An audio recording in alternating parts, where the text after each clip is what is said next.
और मध्य प्रदेश में एनालॉग पनीर पर पूरी तरह से प्रतिबंध लगा दिया गया है। सीएम की घोषणा के बाद ये आदेश जारी हुए।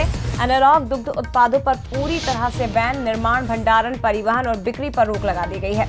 कलेक्टर्स को कार्रवाई के निर्देश दिए गए। पहले दिन प्रदेश भर में ताबड़तोड़ कार्रवाई। खाद्य सुरक्षा विभाग ने 8,135 किलो ये जो एनालॉग पनीर है इसे जब्त किया है। पनीर की कीमत 34,800 रुपए बताई जा रही है। एनालॉग उत्पादों पर लगातार कार्रवाई जारी। संदिग्ध पनीर के सैंपल जांच के लिए भी भेजे गए हैं। छत्तीसगढ़ के बाद अब मध्य प्रदेश में भी एनालॉग पनीर को बैन कर दिया गया है। ये देखिए, आपके लिए जानना जरूरी है कि आप कैसे पनीर की पहचान घर पर कर सकते हैं। असली पनीर दबाने पर टूट जाता है, नकली पनीर रबर की तरह खिंचता है या बिखर जाता है।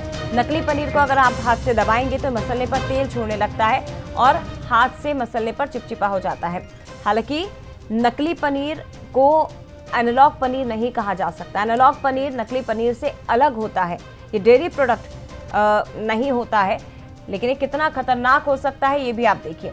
बैड कोलेस्ट्रॉल तेजी से बढ़ता है, लीवर को नुकसान पहुंचता है। हाई कैलोरी फैट होने से वजन तेजी से बढ़ने लगता है।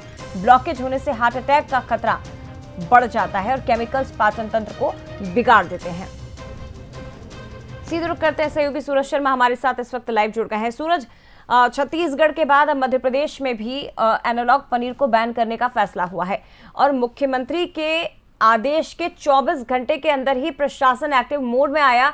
जगह जगह पर कार्रवाई की जाने लगी।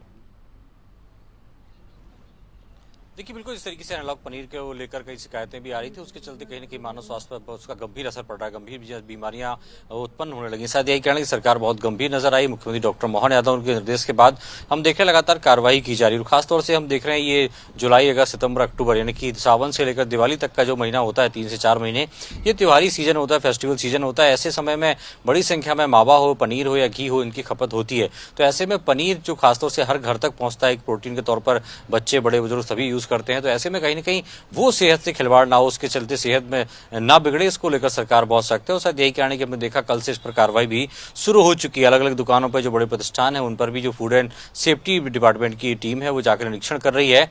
और जिस तरीके से हमने देखा कुछ दिन पहले ही जो बिलासपुर में एनालॉग पनीर पकड़ाया था, उसके बाद से लगातार ये मामला संज्ञान में आया। सरकार नहीं चाहती किसी प्रकार से आमजनों की सेहत से खिलवाड़ हो। यही कारण है सरकार सख्ती दिखा रही है और अब हर एक दुकान पर एनालॉग पनीर और बाकी तमाम जो चीजें हैं जो कहीं ना कहीं मानव की सेहत को नुकसान पहुंचाती है, उसको लेकर सख्त कार्रवाई की जा रही है। निश्चित तौर पर, और क्योंकि देखिए इसकी पहचान करना बहुत मुश्किल होता है। ये बिल्कुल सामान्य पनीर की तरह दिखाई देता है, इसलिए सरकार इसे लेकर गंभीर है और तुरंत इसके खिलाफ कार्रवाई हो रही है। फिलहाल बहुत धन्यवाद आपका सूरज, तमाम जानकारी हम तक पहुंचाने के लिए।